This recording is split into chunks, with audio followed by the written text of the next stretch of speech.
Three-generation firms don't usually think like startups. They rely on what's always worked: brand recognition, legacy spend, inherited ways of operating. Marketing's working, intake's working, great machine, everything's cruising. But Jordan Lundy made a different call. He questioned assumptions inside a firm that had every reason not to. He tested marketing instead of protecting it. He audited intake instead of trusting it. And he treated growth like something that had to be earned. I really got a wake-up call from some guys that did some digital search with me. And I was like, guys, you're doing okay, but I kind of thought you would do better. And I give them credit because they sat down with me and they pressed play on a recording, and they had a recording of one of my intakes, and they're like, no, we delivered you that case. You guys dropped the ball.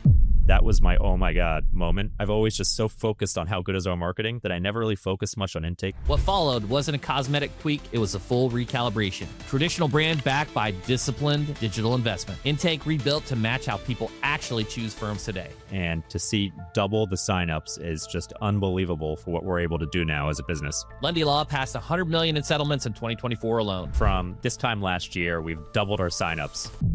This is Personal Injury Mastermind, powered by Rankings.io, the elite search marketing agency for personal injury law firms. Today's episode breaks down what happens when a legacy firm operates with startup urgency without losing the wisdom that got it there, and what other firms can learn from the shift before growth stalls. Let's get into it. I'm the third generation at Lundy Law. I've been there for about 13 years, but the firm's been around for 70 years. So we got really comfortable sitting on the fact that we have brand recognition, that we've been in the market forever. And what I started to realize as I kind of dug on more and listened to intakes and got an idea of what's happening is that brand recognition is not as important as it used to be. And so companies like mine that were just relying on good old TV, billboards, and, we're obviously the only firm people are going to go with, are going to start losing. And I started to notice in intake, I was hearing more and more people calling and saying to the intake team, I'm also talking to 2 or 3 other lawyers. So what that did was that woke me up to, okay, if I was a brand new law firm, if I just started today, would I be acting differently than I am having a law firm that's been around for 70 years? And the answer is absolutely I would. And so, about a year and a half ago, changed my entire mentality to let's pretend I'm a startup. First off, get hungry like a startup and explore all opportunities and throw out the door the concept that because I have brand recognition, we're going to be fine. We have to dig into this. So I have had some former guests on. You have Frank Azar that's built that brand in Colorado, the most dominant brand in Colorado. Then you've got an Angel Reyes in, say, Texas that says he doesn't give a shit about brand, and he pulled all of his TV, and so he does more of the performance. So I guess expound on this. Hey, brand isn't enough. Talk to me through like some of the things that you started to think about and implement in making the shift. Yeah. So one of the big things was really focusing in first on our kind of Google pay-per-click and start to look back at in a given month, what keywords, what campaigns are we getting action on? And starting to realize that the non-branded campaigns, the LSA clicks, were starting to overshoot the branded. So what I started to realize is, it's no different than me. I live in Philly, we're in Philly, but if I had a friend who was visiting Philly and wanted to get, a cheesesteak, they're probably just going to Google best cheesesteak Philly. They're not going to say to me, who should I use? And even if they ask me for somebody, they're still going to Google best cheesesteak Philly. And if the recommendation I gave shows up, that will solidify their decision of, oh yeah, Jordan Lundy said that's a good one, and Google says it's the best one. And so we started to really shift our focus into the non-branded search and understand that all of our other marketing is great. But the whole concept is that when somebody does a Google search, most likely a non-branded search, then they see us because we have a great digital presence. They will then say, oh yeah, those guys who I see 8 times on my way home from work. Oh yeah, those guys who, I see all over the place. And really, if somebody's doing a branded search, they already picked us. That's the big difference. Right. Let me ask you this. So I have said this. You take Google Ads as a channel, and I think you take any of these, and a lot of times people will look at it as a standalone channel. But what I've noticed is if people do Google Ads, then their organic and the direct traffic starts to increase, even if they have the dedicated landing pages. So it's like the when you look at the direct attribution, even for pay-per-click, when you could have a dedicated landing pages, even it gets murky. Just any thoughts on that? Yeah, I mean, it's just it's like the game's always changing. And so the worst thing any of us can do is say, wow, this was a good month, this was a good quarter, let's keep doing it the same way. Right. That's a losing strategy. So, okay, so you got you've been doing TV for years, right? And I would like to know your thoughts on this. We just spoke with Ross Salino recently at PimCon, and he was talking about how, hey, he's done TV for a long time, but he's starting to put more in digital, and the attention's kind of shifting. There's programmatic, and is that still, though, your base when you think of distribution? Like, how do you think of TV today? So yeah, it's this has been a battle cry in the firm. My dad is a generation behind me. I'm in the kind of grew up in the digital world, and so for me, it comes down to, I'm a data guy. I look at the numbers. I don't look at, oh, I think everyone's off TV. I think everyone's watching TV. I look at the data, and what I noticed is, as we started dropping our TV spend and increasing our digital spend, we hit a key metric. We hit the point where our digital spend was higher than our TV spend for the first time. And that was also the first time that the fountains opened and we had to hire new intake staff. We couldn't keep up with the volume. So number one, it said to me, TV is still important. But again, all the advertising we do is great, but how are people getting to us? They're not just picking up the phone and dialing our number anymore. And so if we don't spend time, energy, and money to make sure we show up when somebody searches for our industry, it doesn't matter how great the rest of our marketing was. It's basically a loss. But we did try to continue to chop down TV. We did start to see a point where we kind of were, the volume was coming down, but really the game has changed. I just think, while my dad was doing this, you would run a new TV ad and you would get calls that day. And I now look at it as much more branding. I am on TV, but the reason why I'm on TV is so that a year from now, if somebody, needs us, we can still be in their mind somewhere. Or when they do that Google search and they see us, maybe they'll remember that commercial. I'm not doing it anymore as a direct response. I'm doing it solely as branding. But because of that, there's no reason to spend 50% of my marketing budget on TV. And, we do mix up the TV and we mix up streaming now, which I think is helpful. One of the things that I don't think we paid enough attention to is, the average personal injury client, how many of them are paying for streaming subscriptions? So even if we're on streaming, are we on the right streaming? And, so when I see a client in my office who's on their phone watching something, I'll stop by and say, hey, Miss Smith, just curious, what are you watching right now? And about 90% of the time it's YouTube. And, nonetheless, so many of us are on Paramount Plus and Peacock and, all the sexy names. But I do think at times, it's no different than TV. It's, being there can be helpful, but it's not helpful if we're in the wrong places. And not only that, I mean, you look at something like Hulu, who's supposed to have this quality audience, and then they're doing the double viewership. They're counting their CPMs a little bit differently. I think it's interesting. YouTube TV specifically, I've got a 4-year-old son, right? So we're watching tons of YouTube, and he watches this show called Unspeakable. And for whatever reason, on all of the other apps, I don't know if it's because of how they advertise or what they're doing. Like, I don't see ads. But for YouTube, for whatever reason, I'm still paying for the ads, and like I gotta wait to click through. I don't know what that is. What psychological element they've kept me paying the ads, but I've noticed that as well. Yeah, I think Google or on YouTube, they make it expensive enough that it's hard for us to justify paying for the premium on YouTube. If it was $4 a month, we'd probably all do it. But I think it's something $20, $25. They purposely recognize that they're better off serving ads to us than letting us pay a low amount and avoid getting the ads. But by the way, I have young kids too.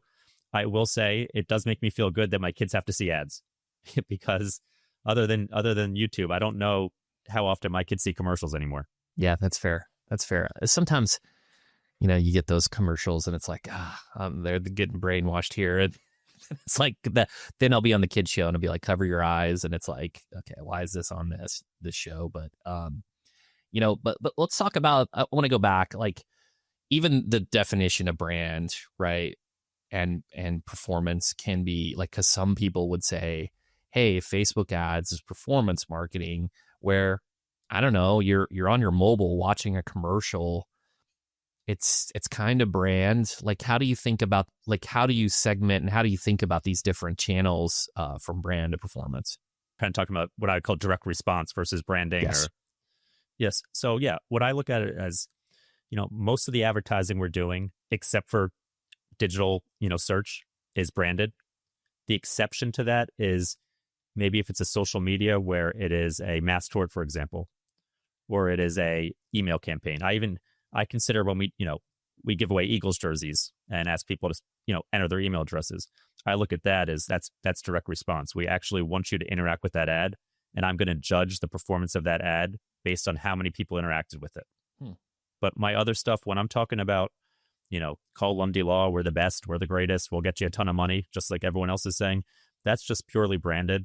I don't really expect anyone to interact with it. I'm just kind of trying to make sure that we don't fall so far back in their brains that when they see us on a Google search, they can't remember who we are. Interesting. A lot of times in you read the Ogilvy or whatever, it says, talk about the outcomes less than the features. And I always see these boards, these billboards, and it'll say like, the wins versus like, the outcome is the results. And it's like, that's kind of looked against, like when I'm kind of think there's a casino land. It's Tunica, Mississippi. When I'm like driving to Tunica, I'm in the Midwest, and I see these billboards and I see this person's face and how much money they won. And I think Dan Newland does that because like that's the outcome versus the feature. Like, do you have any thoughts on that, on just the messaging component from the brand perspective? That's why the A/B testing is so important because, I was at a conference and somebody was showing me, they were showing me an article, and then they showed me two other articles. They asked which article I liked the best. I liked article number 3. Well, it was the same exact article. They just had different titles and different graphics and different colors. So part of it is if we're not testing, it's silly.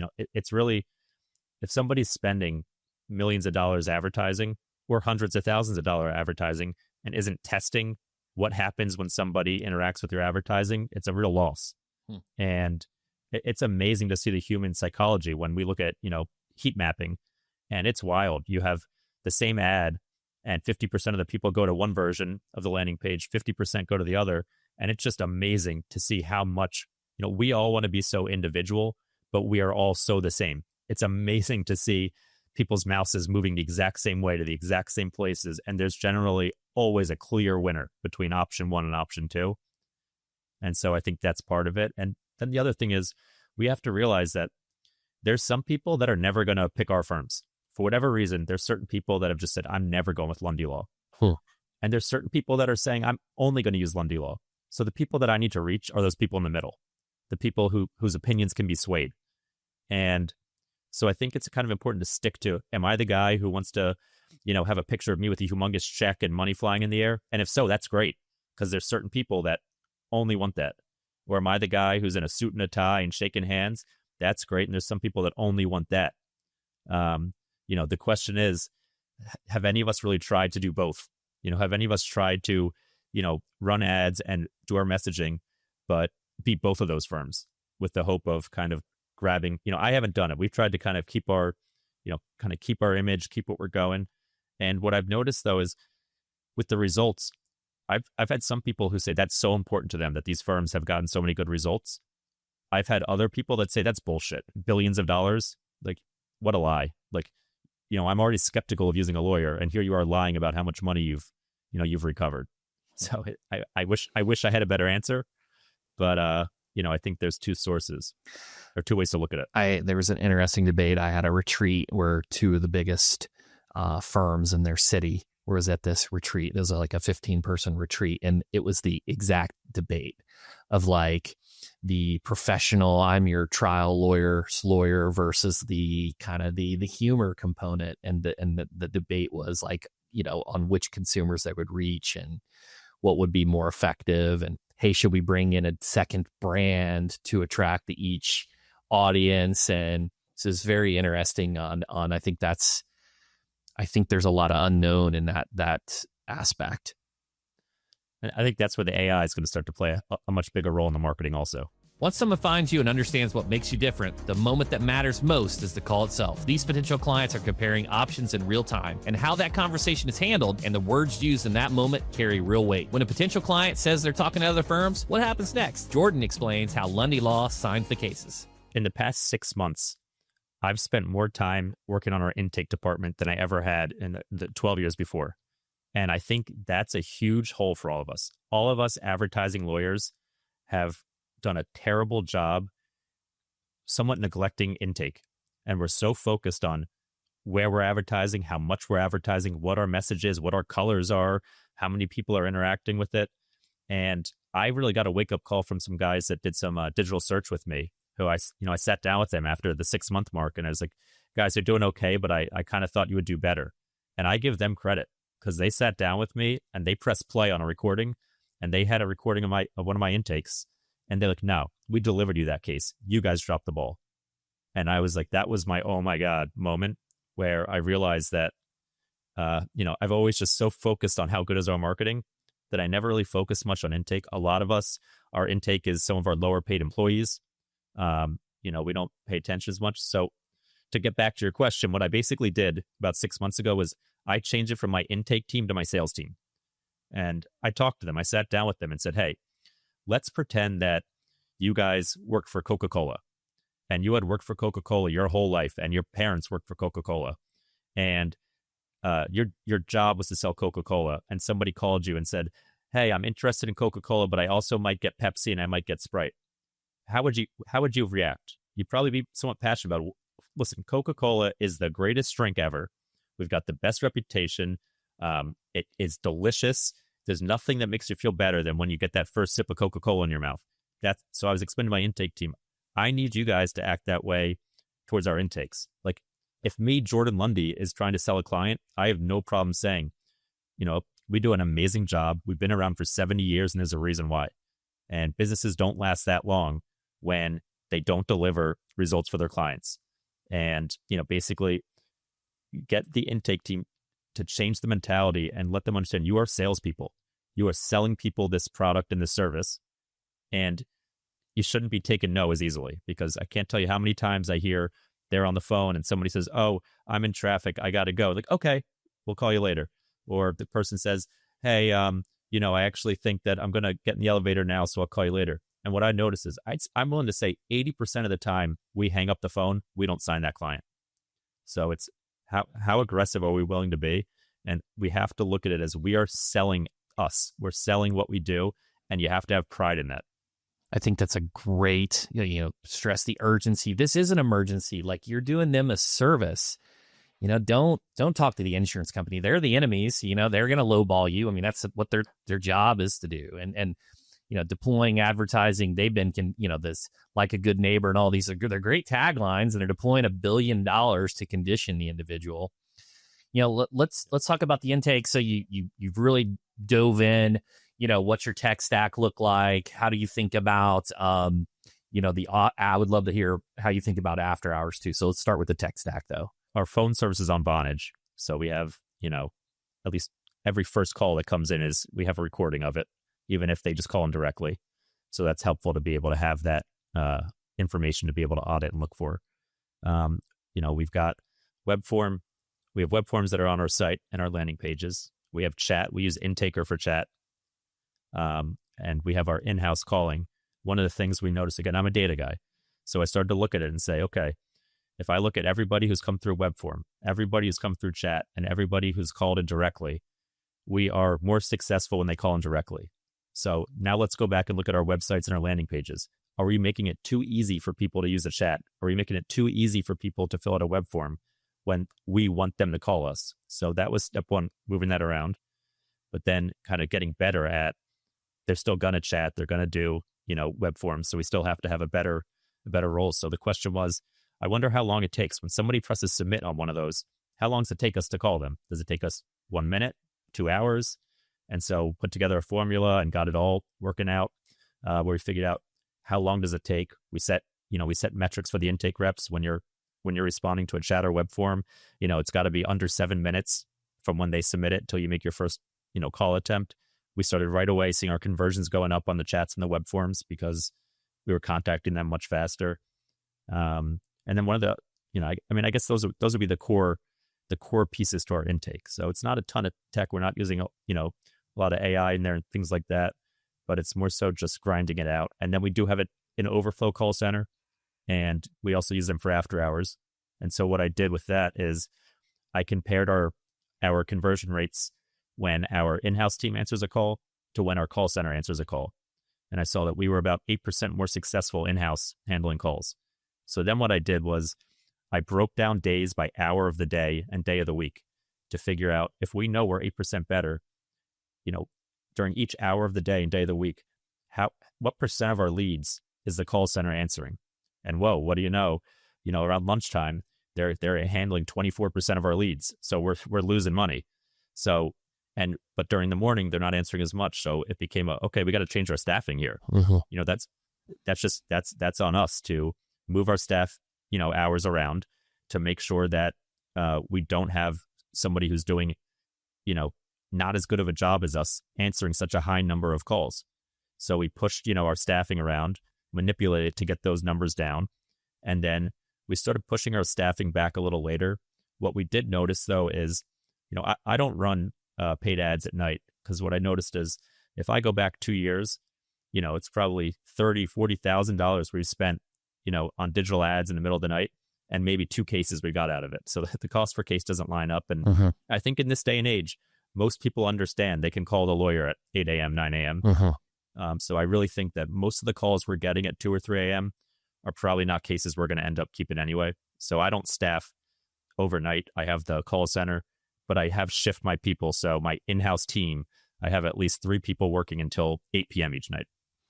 That's great. Yeah, I think the staggered shift, the lunch hours when they're on break, and it's an interesting balance on the capacity. Like if I got an SEO specialist, if I got a writer, I want them as high utilization as I can. I want them writing, but it's interesting because if your intake reps are on the phone at all times, well, then they don't have availability to answer the phone. So it's a balancing act on that utilization.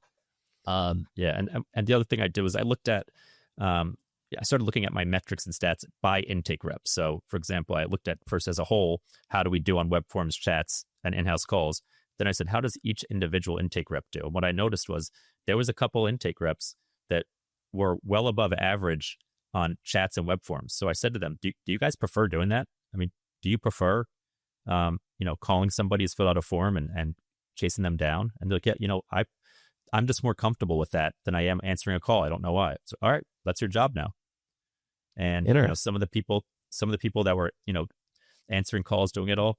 Yeah, I just prefer when the phone rings, I answered, I'm ready to roll. I don't do as good of a job getting the web form, reading about it. And I was like, all right, so you're done with that then. You don't have to do it ever again. And little things like that have really changed the way, even if my marketing hasn't changed, even if we haven't brought more leads in, we're still signing more cases just by using our resources in a way that, you have strengths. I want you to use your strengths. If you segmented the inbound versus the chase, and it seems like you even went a step further, like maybe you have someone just on forums and maybe some person just on chats. Yep, exactly.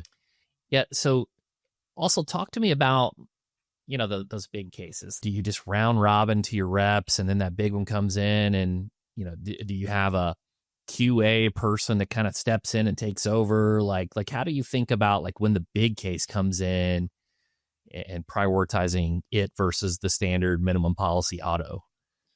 Yes, that's a good question. And with the big case, I look at it as there's 2 types of the big case. One type of the big case is no doubt big case, terrible injury, on a construction site. Everybody in the world knows this is a big one. So, that goes, from intake right to, kind of my senior litigation team who have their hands on it from hour one. But the other type of big case that we've done a much better job at over the past couple of years is the not so obvious big case, which is the one where it sounds like a car accident, with an ER visit.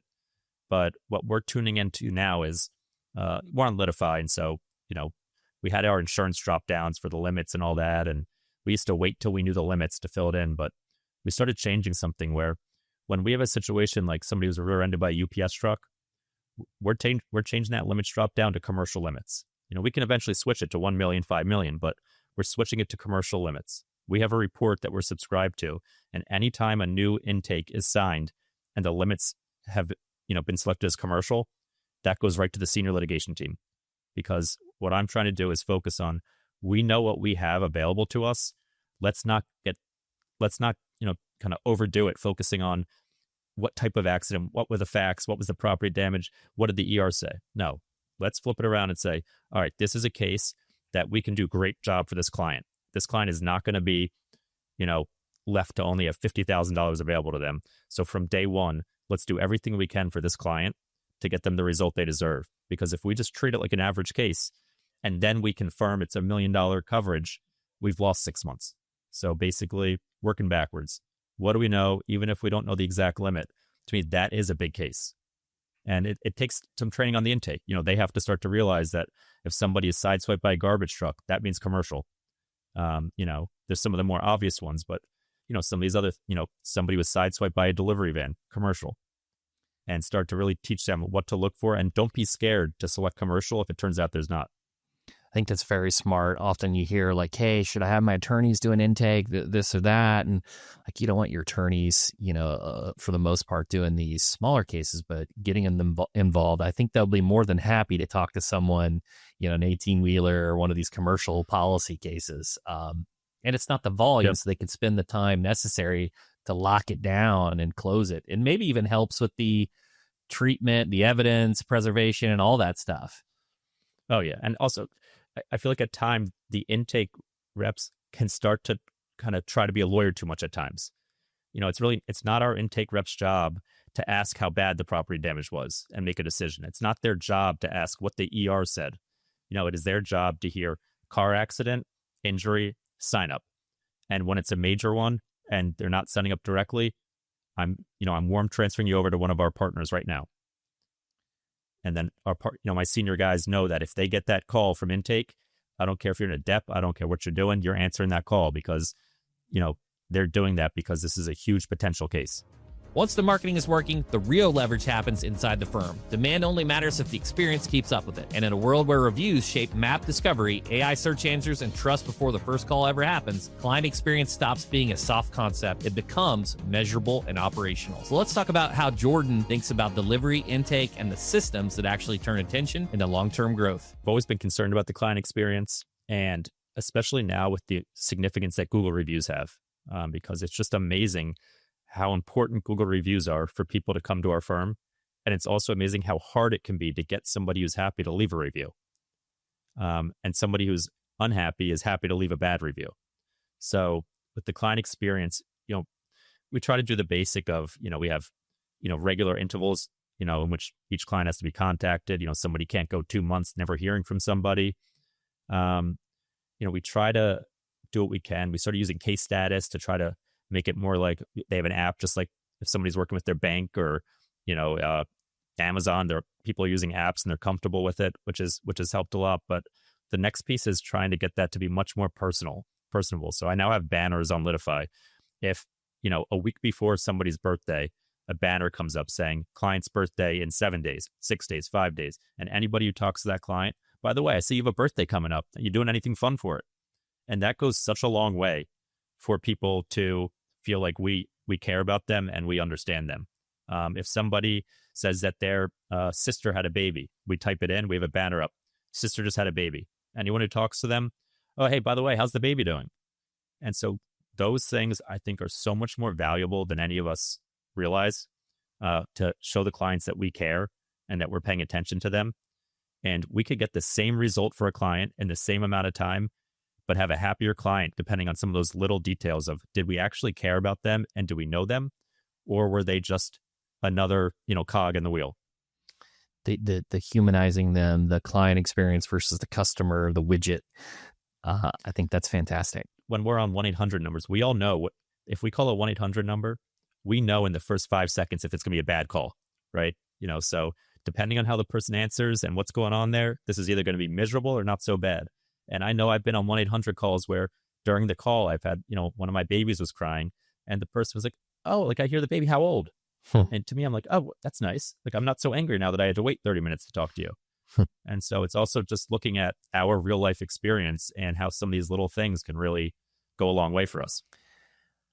Let's talk about the team too. Third generation, you said 70 years. Yep. That, how do you identify, retain, recruit those A players? Like, how do you keep them involved? Like, talk to me. There's so much competition for trial lawyers now too. It's, they're getting recruited away, and like, how do you keep people on board and kind of rowing in the same direction? To be honest, look, a big part of it is money. People that feel that they're paid and paid well and paid for what they do are going to stay. And if we have a lawyer who is making us a ton of money, it's really silly to, kind of cut them short and try to, penny pinch with that person who's making us a lot of money. But if we can let that lawyer know that for the work you do, you're going to be paid well, and honestly paid well enough that if you went to find another job, you're not going to get paid like this. So that's a big piece of it. We're in the same situation as everybody. It's so difficult when we have to hire. But what I will say is the worst decisions that we have made is letting somebody stay with us who shouldn't be with us anymore. One of the best things we've done in the past 3 years is be faster to fire people that shouldn't be with us. That I think every firm should have is clear metrics for the staff. So each department, each employee, they have metrics. They know what the metrics are. It's visible to them. They have reports and dashboards showing them their metrics. And the next thing, though, is what do we do about it if they go under their metrics or they go over their metrics? If somebody's under their metrics, there's two options. Number one, we can fire them. But if we're not going to fire them, let's not waste our time talking down on them for 2 days in a meeting with 8 people. Let's figure out what tools do they need, what resources do they need to get these metrics to improve? Or is there another problem in the firm that's making it difficult for them to do their job? So one of the things I try to do is have the metrics, know the metrics, do something about the metrics, but not just complain about the metrics and how people are, not meeting them or, why they're not. And that's another big thing with intake with the metrics. A lot of us use conversion percent. And what I noticed my intake team was doing is they're smart people. Towards the end of the month, I started seeing we had less retainer agreements being sent out. And I was like, oh, you know what? They like their conversion percent right now. And they're worried that if they send 10 out today and, 7 of them don't come back, it's going to kill their conversion percent. So we changed our metrics with intake and changed it to numerical based metrics. For example, each intake rep should be answering at least this many phone calls every month, regardless of if they're new leads or not. Each intake rep should be sending at least this many retainer agreements each month. Each should have at least this many signed. And that really pumped us up when all of a sudden now the intake team was based on how many of these things they did, not what percent they were at. Because with that percentage, you could extend 5 retainers and get 5 back and you're at 100%. That looks great. But I'd much rather you, send 100 out, even if you only get 75 back. Way better for me. So you got the leading indicators from like a quantitative production perspective, and then we have the lagging, I guess, is the results. So when you didn't have the leading, it would say, oh, my wanted case conversion was 94%, but maybe you had a couple cases on the fence that like, if I send those out, they may not sign and it'll drop down to 92 and I'll look bad. Yep. And look, they're human. I get it. I completely get it. When we're throwing down their throat, conversion percent, I completely get how that can happen. So, that was on me. So again, metrics are important, but it's also important to know what metrics and how to measure the metrics. Great advice. Great leadership. Jordan, this has been amazing. One final question for our audience that maybe has some questions about what you spoke about today, or maybe they have a case in Philadelphia they want to refer to you. What's the best way to get in touch with you? Yeah. So again, we're at Lundy Law. We have offices in Philadelphia and New Jersey and Delaware. And you can give me an email at jlundy@lundylaw.com. So it's JLUNDY@lundylaw.com. And feel free to reach out, whether it's about cases or referrals, but also if you want to share information. I strongly believe that we can all grow together, and there's a big enough pie here that we can all get a slice of it. So I would love nothing more than to connect, network, and let us all grow together. This is what modern growth looks like. Marketing that's tested, intake that it's aligned, and decisions made with data, not habit. That's how we approach digital marketing at Rankings. We help personal injury firms build visibility that turns into real cases. You can learn more at rankings.io. I'm Chris Stryer. Thanks for listening to Personal Injury Mastermind.